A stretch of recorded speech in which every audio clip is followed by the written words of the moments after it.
मेरे रिश्तों में हो, मेरे रिश्तों में तेरी सांसों की है डोरियां, मेरी जान है तू, ये जान ले तू। हेलो दोस्तों, कैसे हैं आप लोग? उम्मीद करते हैं कि बढ़िया होंगे।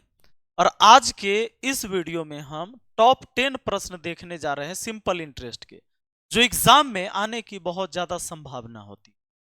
तो आज जो 10 प्रश्न देखने वाले हैं, इससे पहले हम 2 मिनट आपसे एक बात कर लें, एक सिंपल बात आपको बता दें। यहीं से ये सारी कहानी शुरू होती है। सिंपल इंटरेस्ट यानी कि साधारण ब्याज। इसमें क्या होता है, पी का मतलब होता है प्रिंसिपल, यानी कि मतलब होता है मूलधन, जो कर्ज आप लेते हैं या कर्ज देते हैं, मूलधन होता है। ए का मतलब अमाउंट होता है, अमाउंट को हिंदी में मिश्र धन कहा जाता है। क्या कहा जाता है? मिश्र धन। ये कौन सा धन है? जब आप मूलधन लेते हैं, जब आप मूलधन लेते हैं और आपके यहां कुछ ब्याज हो जाता है, तो वो ब्याज और मूलधन जोड़ देते हैं ना, तो वही मिश्र धन होता है। और आई मतलब इंटरेस्ट यानी ब्याज, है ना। तो इसका मतलब है कि मूलधन और इंटरेस्ट जोड़कर इस मिश्र धन के बराबर होता है। मूलधन प्लस इंटरेस्ट किसके बराबर होता है? मिश्र धन के बराबर होता है। यहां पर आर मतलब रेट, यानी कि ये होता है दर प्रतिशत। और टी का मतलब होता है टाइम, यानी ये होता है समय। कितने समय के लिए आपने ब्याज पर कर्ज लिया या कर्ज दिया।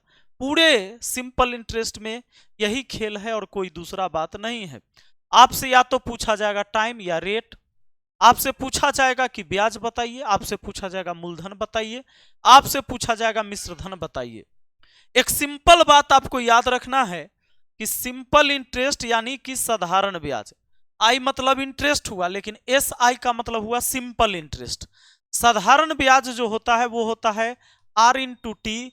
यह प्रतिशत ब्याज के लिए हमेशा लागू होता है। एस आई बराबर होता है आर इंटू टी प्रतिशत ब्याज के लिए। जैसे अगर मैं कहूं कि रेट है 12%, कोई कर्ज लगा रहे हैं और उसमें रेट 12% और टाइम हमने दे दिया है 3 वर्ष, टाइम दे दिया 3 वर्ष, तो कोई भी धन होगा उस पर ब्याज जो आएगा वो आएगा आर इंटू टी, 12×36% के बराबर। कितना के बराबर? 36%। कहां से आया? एस आई बराबर आर इंटू टी होता है, यहां से आया। अब एग्जाम्पल के तौर पर एक बात को समझिए। मान लीजिए कि मूलधन है आपका 10,000 रुपया। अब मूलधन हमने 10,000 दे दिया, रेट है 10%, ठीक है। और टाइम है आपका 2 वर्ष। टाइम कितना है? 2 वर्ष। तो अब बताइए ब्याज कितना होगा। तो आप ब्याज डायरेक्ट बोलिएगा कि 10 दूना 20%। तो ब्याज तो प्रतिशत में आया 20%, ऐसा ही होगा आर इंटू टी, 10 दूना 20%। तो 20% किसका? जो कर्ज है उसका। तो मूलधन आपने 10,000 लिया है, तो बस इस 10,000 का 20%। और प्रतिशत का मतलब बट्टा में 100 होता है। प्रतिशत का मतलब बट्टा में 100 होता है। उस प्रतिशत के मतलब बट्टा में 100, 100 से 2 जीरो कट गया। अब ये आपका सिर्फ 2,000 रुपया हो गया ये ब्याज। 10,000 रुपया का 2,000 ब्याज हुआ 10% के दर से 2 साल में। कोई कष्ट तो नहीं। तो आज हम जानने वाले हैं, सिंपल सी बात ये जानने वाले हैं कि भैया साधारण ब्याज के ये जो 10 सवाल है जो बार बार एग्जाम में आते हैं, आपने एक बात समझा कि एस आई बराबर आर इंटू टी होता है।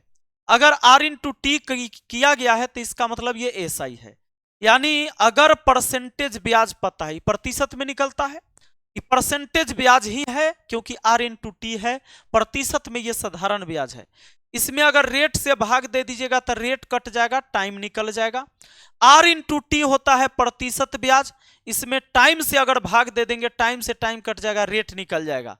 यानी कि प्रतिशत वाला ब्याज में टाइम से भाग देने पर रेट मालूम होता है और रेट से भाग देने पर टाइम मालूम होता है।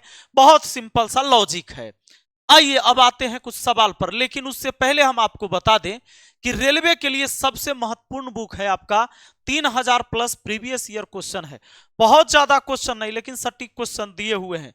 ये टॉपिक वाइज और चैप्टर वाइज है, चैप्टर वाइज टाइप वाइज है। तो इसमें आप पूरे मतलब मैथ की और रीजनिंग को कवर कर सकते हैं जो रेलवे के एग्जाम की तैयारी करते हैं। चूंकि प्रीवियस ईयर क्वेश्चन है, इसके सॉल्यूशन साथ में है, आप घर बैठे इसको मंगवा सकते हैं। लिंक नीचे दिए गए हैं डिस्क्रिप्शन बॉक्स में, और ये अमेजोन पर ये बुक अवेलेबल है, जिसका लिंक हमने नीचे डिस्क्रिप्शन बॉक्स में दे दिया है। 250 रुपए की मैथ की बुक आएगी और 250 रुपए की रीजनिंग की बुक। अगर आप दोनों को लेते हैं तो 25 रुपए का डिस्काउंट हो जाएगा एक साथ में। तो आइए इसको आप घर बैठे मंगवा लीजिए अमेजोन से, लिंक नीचे डिस्क्रिप्शन बॉक्स में है।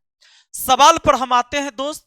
सवाल है, एक निश्चित राशि पर 13% वार्षिक ब्याज की दर से 5 वर्ष का साधारण ब्याज 650 है, राशि ज्ञात करिए।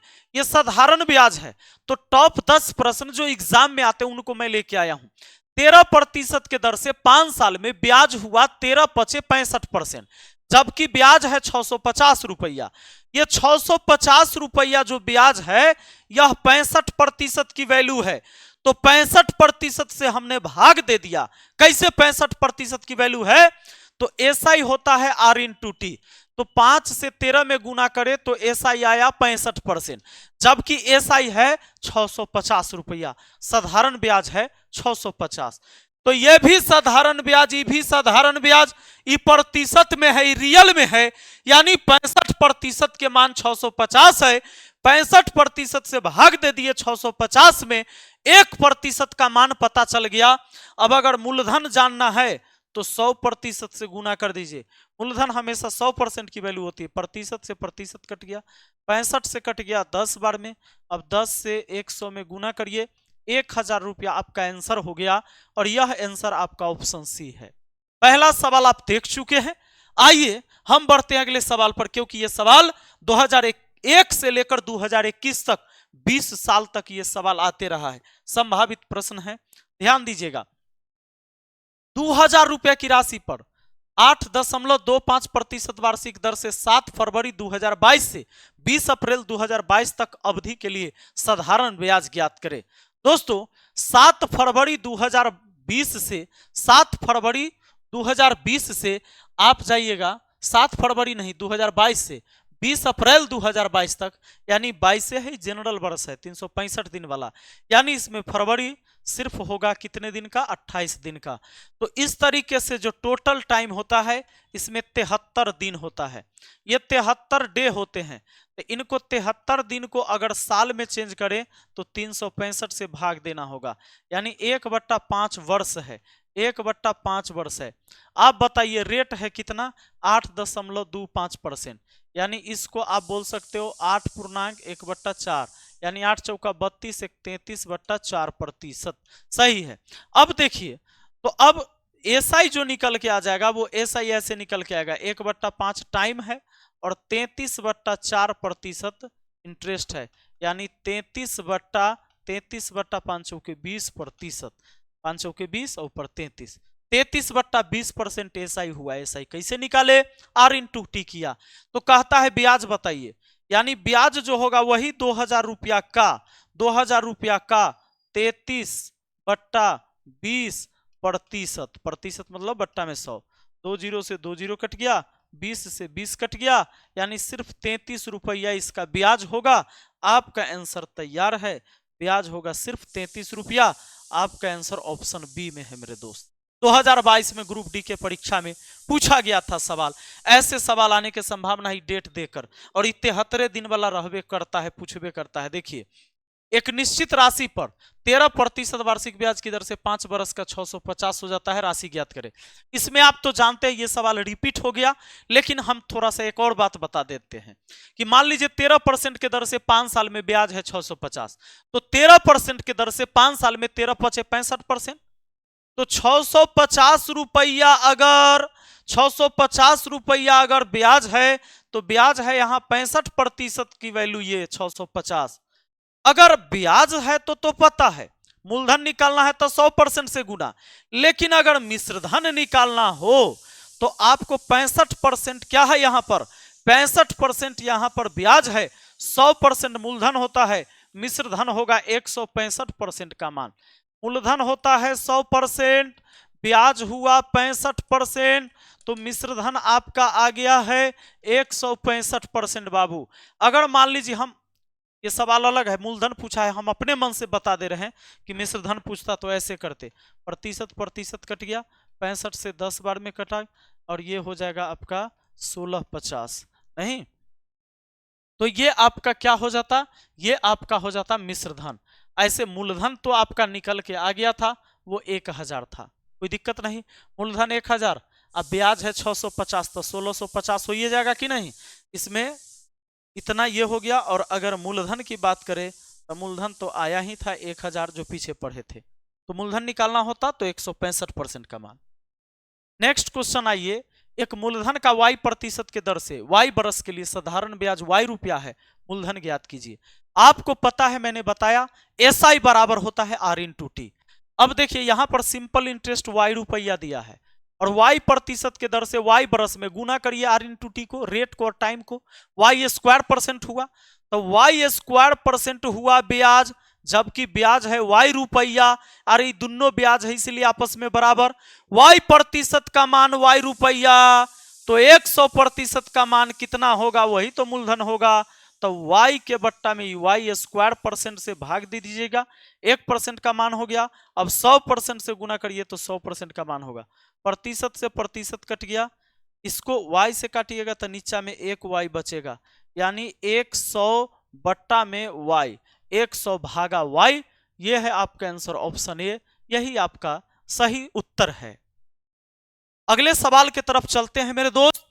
अगला सवाल क्या कहता है, ये देखिए, बिना टाइम को गंवाए हुए कितने समय में 150 रुपए का 8% के दर से ब्याज 800 रुपया पर 4.5% के दर से 3 बरस के ब्याज के बराबर होगा। एगो बात बताइए, 150 रुपया पर 8% के दर से कितने समय में, हम मान लेते हैं टी टाइम में, टी वर्ष में, कितने दिन में, टी वर्ष में, तो बताइए 8 रेट को टाइम से गुना करिएगा, 8t% हो जाएगा 150 का ब्याज, यानी 150 का 8t% ब्याज जो है वो 800 रुपया का, 800 रुपया का ये 4.5% के दर से 3 बरस का, तो 4 दूना 8 है, 1 9, 9/2% है, 3 से गुना करिए तो ये हो गया 9 तिया 27/2% ब्याज, यानी 800 के 27/2% ब्याज के बराबर बोला है। कितना टाइम लीजिएगा, 150 का इतना ब्याज 800 कितने ब्याज के बराबर होगा, यही बात कहा गया। प्रतिशत से प्रतिशत काट दीजिए, आप चाहें तो अब 8 से 100 को काट दीजिए, आप चाहें तो 2 से इसको 50 बार में काट दीजिए, और 50 तिया 150 भी उड़ा सकते हैं, और ये 3 माह 27 काट सकते हैं, यानी इधर टी बच गया उधर 9 बच गया, यानी 9 साल में ये बात हो पाएगा कि 150 का 8% के दर से 9 साल में जो ब्याज आएगा वही ब्याज 800 रुपया का 4.5% के दर से 3 साल में आएगा। तो ये था इस सवाल का जवाब, 9 वर्ष आपका आंसर ऑप्शन ए हो जाएगा। नेक्स्ट क्वेश्चन पर आ जाइए मेरे दोस्त। सवाल कहता है कि निश्चित राशि पर साधारण ब्याज मूल राशि का 9/4 है, यदि वर्ष की संख्या और ब्याज की दर समान हो तो राशि कितनी अवधि के लिए जमा कराई गई थी। मान लीजिए कहता है रेट के संख्या जो होगा, रेट जो होगा टाइम के बराबर होगा, टाइम अगर x वर्ष है तो रेट भी x% होगा, तो ब्याज यहां पर जो होगा बाबू, ब्याज जो होगा वो प्रतिशत में वो हो जाएगा, दोनों को गुना करने से x²%। क्लियर है। अब देखिए कहता है ब्याज मूल राशि का 9/4 है, ब्याज मूल राशि का 9/4 है, इसका क्या मतलब है, मूल राशि का 9/4 है, इसका मतलब है कि मूलधन 4 ब्याज है 9, प्रतिशत में लेके जाना है तो 100% से गुना करिए। कोई भी चीज अगर फ्रैक्शन में होता है, आप गणित पढ़ते हैं तो इतना जानते होंगे, कोई भी चीज, कोई भी अगर फ्रैक्शन के रूप में है, बट्टा के रूप में है, भिन्न के रूप में है, तो 100% से गुना करने पर यह प्रतिशत में चेंज हो जाता है, यानी भाग वाला ब्याज अब प्रतिशत में हो गया, और जबकि ब्याज है x²%, ये दोनों ब्याज ही है तो आपस में हुआ बराबर। अब प्रतिशत प्रतिशत काट दीजिए, स्क्वायर हटेगा रूट चढ़ेगा, तो x बराबर 9 का वर्गमूल 3 आएगा, 100 का वर्गमूल 10 आएगा, 4 का वर्गमूल 2 आएगा, 2 से काट दिया 5 बार में, 3 × 15 वर्ष हो जाएगा, या 15% कहिए, कोई दिक्कत नहीं है, क्योंकि जितना रेट है उतना ही टाइम है। अगला सवाल हमारे सामने, प्रश्न कहता है एक निश्चित राशि निश्चित साधारण ब्याज की दर से 7 वर्ष में दुगनी हो जाती है, वह राशि उसी ब्याज की दर से कितने वर्ष में 5 गुनी हो जाएगी। आपको एक फॉर्मूला याद रख के जाना है, n1 - 1 बट्टा n2 - 1 बराबर t1 बट्टा t2। ये फॉर्मूला याद रखना है। साधारण ब्याज में गुन्ना गुन्नी वाला सवाल आएगा, इतना बरस में इतना गुन्ना, कितना बरस में इतना गुन्ना। ऐसा सवाल जब गुन्ना गुन्नी वाला सवाल है, आपको ये फॉर्मूला याद रखना है। एक निश्चित राशि साधारण ब्याज की दर से 7 वर्ष में दुगनी, तो पहला टाइम है 7 वर्ष और 7 वर्ष में दुगना कहा है, तो दुगना पहला गुन्ना।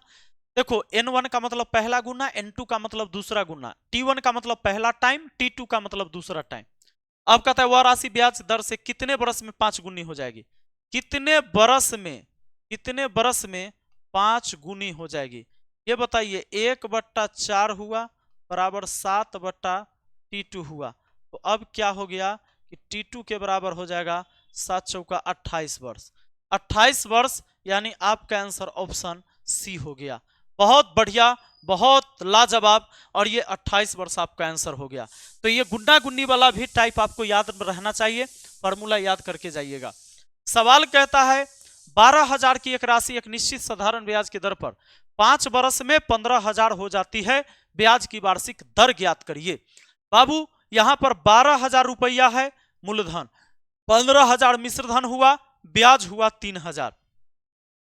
ये 3,000 ब्याज किस राशि पर आया होगा, मूलधन पर, जो मूलधन है 12,000 पर, और प्रतिशत में अगर लेके आना है तो 100% से गुना करिए, क्योंकि फ्रैक्शन वाली वैल्यू को 100% से गुना करने पर प्रतिशत में हो जाता है। अब देखिए आप यहां 3,000 से 12,000 को काटिएगा 4 बार में, 4 से इसको काटिए तो 25 बार में, यानी 25% ब्याज हुआ। ब्याज हुआ 25%, एसआई जो निकल के आया वो आया 25%। सवाल कहता है ब्याज की वार्षिक दर ज्ञात करिए, टाइम दिया हुआ है। थोड़ा देर पहले मैंने आपको बताया था कि एसआई जब आर इंटू टी होता है, और एसआई में जब टाइम से भाग दे देंगे तो रेट मालूम हो जाएगा। एसआई में टाइम से भाग देने पर रेट मालूम 5 बार में कट गया, यानी 5%। रेट 5% रहेगा और टाइम 5 वर्ष रहेगा, तो 25% ब्याज ना हो जाएगा, हो जाएगा। देखिए 2021 तक ही सवाल 2012 से पूछा गया है, रिपीट हो रहा है बाबू। अगला सवाल 15,000 रुपए की धनराशि एक बरस में ब्याज के एक निश्चित दर से 15,900 हो जाती है, ब्याज की दर ज्ञात करिए। 15,000 राशि हो गया 15,900, तो ब्याज आया कितना 900। ये 900 ब्याज कितना पर बाबू, 15,000 रुपया पर हुआ है। 15,000 पर हुआ है, प्रतिशत के लिए 100% से गुना, एसआई बराबर होता है, एसआई निकल गया देखिए प्रतिशत में। अब यहां से कहें तो 2 जीरो से 2 जीरो उड़ा दीजिए, 0 से 0 उड़ा दीजिए, 15 छक्का 90, 6% आया। तो 6% एसआई है, लेकिन कितने साल का, 1 साल का, 1 बरस का है। तो ब्याज की दर पूछा है बाबू, ब्याज की दर पूछा है। अरे 6% जब है एसआई, तो प्रतिशत वाला ब्याज में टाइम से भाग देने पर रेट मालूम होगा, यानी 6% होगा। ऑप्शन सी आपका आंसर होगा। 1 बरस का परसेंटेज ब्याज दर के बराबर ही होता है, क्योंकि प्रतिशत ब्याज 6% है, और उसमें 1 से भाग दीजिएगा तो 6 बार में ना कटेगा, 1 नहीं होगा 6 होगा। ठीक है, अगला सवाल, लास्ट सवाल। यह सवाल भी आपको पढ़ के जाने की जरूरत है। प्रथम 4 वर्ष के लिए एक धनराशि पर ब्याज की दर 3%। कहता है प्रथम 4 वर्ष के लिए एक धनराशि पर ब्याज की दर 3% प्रति वर्ष, अगले 4 वर्ष के लिए 5% प्रति वर्ष, 8 वर्ष से अधिक के लिए 6% प्रति वर्ष है। यदि कुल 9 वर्ष के अवधि के लिए एकत्रित साधारण ब्याज 817 है, तो वह राशि ज्ञात करिए। ये ब्याज दिया हुआ है साधारण ब्याज, आप प्रतिशत में भी साधारण ब्याज मालूम करिए, तब ना बाबू यहां पर जो है रिलेशन मिलेगा। प्रथम 4 वर्ष के लिए 3%, तो 4 तिहाई 12% ब्याज हो गया। अरे 4 साल में 3% के दर से 12% ब्याज हो गया। अगले 4 वर्ष के लिए 5%, तो अगले 4 वर्ष के लिए 5%, तो 5 चौके 20% ब्याज हो गया। 4 साल में 20% ब्याज हो गया। अब बोलिए 4 4 8 साल हो गया। 9 साल के लिए उलेवे किया था, 9 साल के लिए लिया था, तो 6% के दर से लास्ट में सिर्फ 1 साल लिया, 1 साल लिया। 4 4 8 1 9 साल हो गया, 12 20 हो गया 32, 6 हो गया 38। ब्याज आया 38%, जबकि ब्याज है 817। ये 817 रुपया ब्याज जो है 38% की वैल्यू है।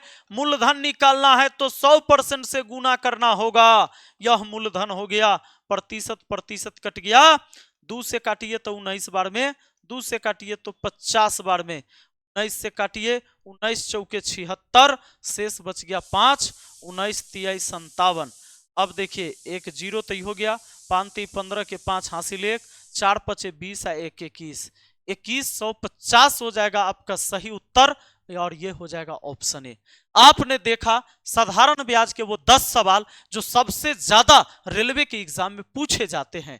तो दोस्त अगली टॉपिक में हम चक्रवृद्धि ब्याज को लेकर आएंगे। कैसा लगा आपको ये बताइएगा जरूर। और हाँ, जिनको बुक चाहिए रेलवे का भी प्रैक्टिस के लिए जरूरी है तो सबसे नीचे चले जाइए डिस्क्रिप्शन बॉक्स में, और उसका लिंक दिया हुआ है, अमेजोन से जाकर आप बुक घर बैठे मंगवा सकते हैं। बहुत बहुत धन्यवाद, मिलते हैं अगली वीडियो में। Thank you.